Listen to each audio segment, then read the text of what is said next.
Great. Well, thank you guys for joining the second session of our Talent Day. I am super delighted to have Micky Chen with us. Micky is the founder of Minite. Micky, so I absolutely love Minite's tagline. And for those of you that don't know, it's turning today's emerging talent into tomorrow's workforce. Can you tell us a little bit about Minite and what inspired you to start the company? Yeah, so Minite is a talent platform. And essentially what we do is we connect the best and brightest talent, mostly from the Rotterdam region. And we connect those to corporates, to startups, and to scale-ups so that they can engage in study-related work. And our ultimate goal is to help students build a strong CV by allowing them to give that, really that practical work experience and exposing them to the business world early on. Great. So what inspired you to start this? Probably my own experiences. When I was a student, I did the typical blue-collar jobs where you work as a waitress, as a cashier, like the classic kind of jobs. And I guess they help build your social skills, but I wouldn't necessarily say, that really propelled my career or helped me make a great decision on whatever it is I wanted to do after graduation. Right. And so I never did an internship or any of that sort. And so what happens is you graduate and you've got a great degree, but you haven't actually got an idea of what it is you want to do. And so I started working at IBM, which I thought was my dream company, but only from whatever it was I read in the news. Right. And then when I started at IBM, I was like, oh my God, this is not the place for me. And I wish I had known that sooner. Yeah. Yeah, I think this is so interesting because when you are a student, you're so focused on your studies, and those breaks that you have, you don't really realize you can actually make up the most out of them by having really great internships. But now you're an entrepreneur, so let's switch gears a little bit and have you tell us about being an entrepreneur. It's a fast-paced and high-pressure situation to be an entrepreneur and a founder of a company. How do you develop your own skills and, how do you become a great leader? Because you started being a founder quite early on in your career. By early on, you mean childhood early on, or? Did you? Actually, that's right, you did. So maybe we'll take one quick pause to tell us about your first business, because this is actually your second business. So your first business. Yeah, so my first business was a children's platform. When I was 7, my co-founder, my sister was sitting right here, Linky. So we're co-founders for the second time. We were 7 and 9. We built our very first platform when we were kids, taught by our dad, who was a software engineer. And he taught me how to do very basic coding. I loved it, got into it. And we built out this full-on Harry Potter platform, like a full-on magic interactive world where kids could go to, Hogwarts, the magic school of Harry Potter. They could have a pet, go shopping, do their homework, earn points, battle each other online. We did that, and at some point we started gaining so much traffic that we started putting ads all over the websites, and that's how we started earning pocket money. So that was our first real experience with entrepreneurship. So a little different now. There's a bit more of an expectation of you in terms of your platform. And how do you handle the pressure? And also, how do you develop your own skills while you're running this business? For me, it's always a work in progress, and it's something I try to instill in the team as well. There's a lot of things that I don't know or that I didn't know until, yesterday or a week ago. With everything, practice really does make perfect. So a lot of times I have no idea how to use a certain tool. I'll just go in it, I'll make an account, I'll click, I'll watch a few YouTube videos.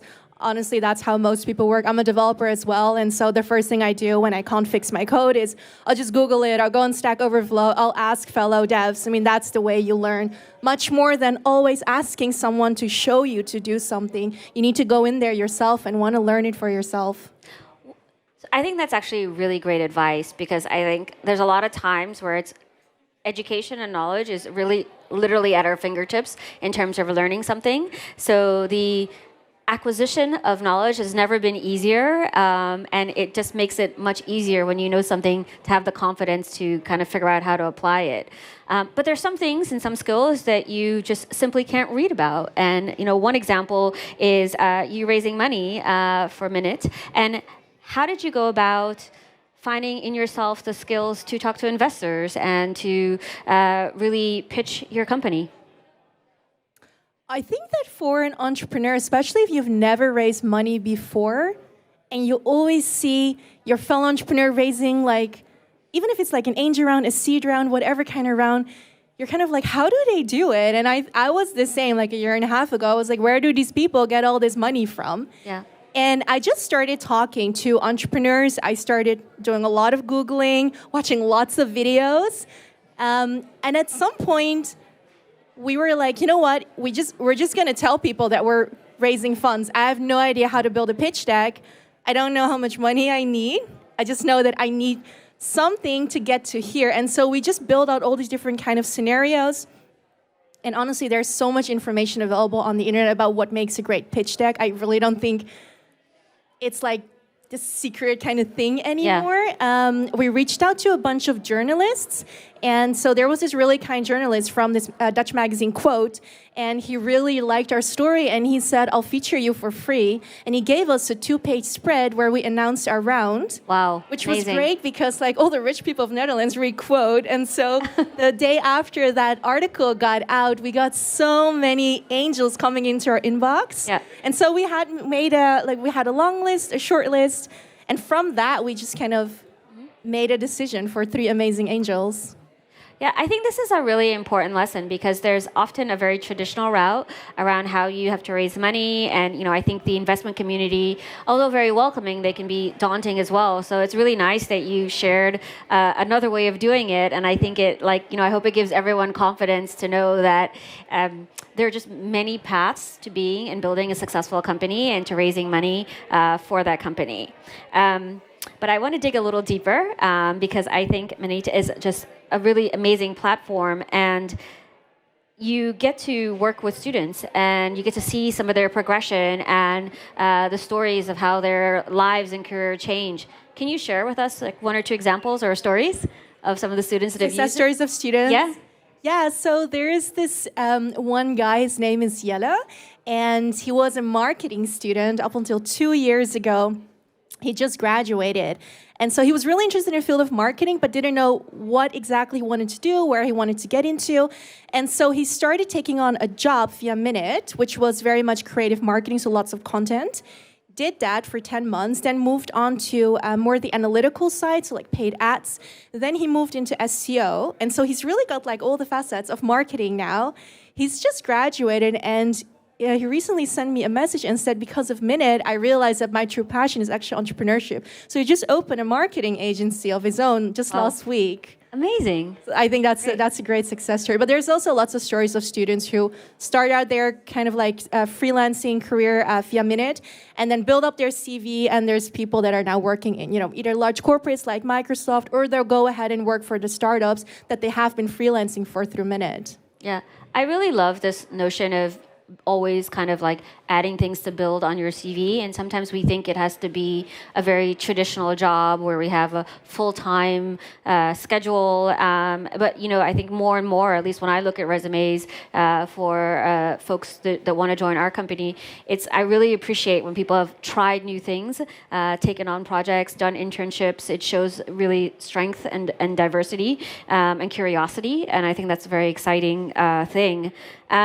So you are a well-regarded, female founder of your startup. But, if you weren't doing this, and if you didn't do the Harry Potter platform, what would you have done with your life? Probably if you'd asked me as a kid, I'd always wanted to be a doctor. Okay. Until I realized I really could not handle blood. Yeah, so that kind of feel went out of the thing. But I think if I wouldn't be an entrepreneur today, I would love to be a power lifter because I love powerlifting. I do it 7 days a week. And so I would probably spend all my time doing that if I had the freedom to do so. A power lifter. I don't think I would in a million years guess that. And that's pretty amazing. I'm very much in awe. I have one last question for you. So you're managing a team right now, and growing your startup. How do you help, folks kind of develop their own talent? How do you help your staff and your employees find the talent within them, and even just sort of learn and grow within the organization? I think that's twofold. The one is the way in which, we just discussed it, how I learn my own skills is just diving into things and just going in head first and learning it for yourself, giving them the opportunity to, you can make all the mistakes you want within minute. I really don't care, as long as you don't make it a second time. If you keep making the same mistake, okay, something is wrong, right? But you can make a million mistakes a million times. I don't care, as long as it's the first time you made it. I'll be proud of the progress that you're making. Oh, that's great. That's really, I think that's really compassionate to like give people room to grow and to learn, and to fail and then become successful. So we have a few moments for questions from the audience. Does anybody have a question? No? I think I have this speaker box that I'm going to try to throw at you. I hope I don't hit you. Okay, here. This is easier. Hello. So I know that you visited US recently with Minite. How that when I know it's important for your scaling. So what are your plans for the future? Are you planning to open a US branch perhaps? You're very well informed. We did indeed just come back from the US. Yeah, so we recently won a pitching competition, and the prize was a trip to Silicon Valley and to LA. It was with the Dutch consulate, and so we had lots of really great meetings. We met a bunch of VCs over there, lots of angel investors, entrepreneurs. We were there mostly to kind of test the waters a little bit and see, like, if we were to replicate the model over there, would it work? If yes, why? If no, why not? And we've spoken with a lot of, I would say, competitors over there. What I've learned from that is that everything that happens in the Netherlands happens in Silicon Valley, but like 1,000x bigger, faster, not necessarily better, but at a very, very different scale. And I think for now, taking that mindset and incorporating it in our company here is going to allow us to scale, 10, 20x. But for now, I really want to focus on getting more traction within the country. There's so much more ground that we want to cover. I really want to stay focused. But it could, never say never, it could be a potential next one. We have been looking into partnerships there, so thanks for the question. Great. Do we have any other questions? We have time for about one more. Great. One or two more. Come back to you. Thank you. I'm seeing that you are both the CEO and the CTO, but you're also a co-founder. So your other co-founder, what is their role, and how do you handle two roles at the same time? So my other co-founder is the COO and the CFO. So she wears an equal amount of hats, equal amount of responsibility. Balancing CEO and CTO is not something I would recommend to anyone. We are doing it right now because our business is growing at a level where it's just going really fast. It's going faster and we're able to hire. If I could hire a CTO, I would do it and give that position away in a heartbeat. I love the technical stuff. I am a developer, but I am a CEO first. For me, it's in a way it's easier because I don't need to communicate with a CEO separately or with a CTO, right? So I'll make those decisions on my own. It works for now, but I would say as you grow and scale the company, that's definitely something you got to do one. Because I always talk about focus, but here I am blending 3 positions into one as well. Great. And we had one more question over here.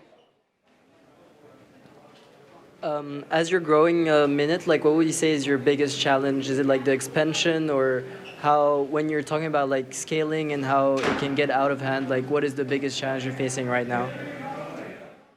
I think there's a number of challenges that come with scaling. One of them is the increasing amount of competitors that are popping up.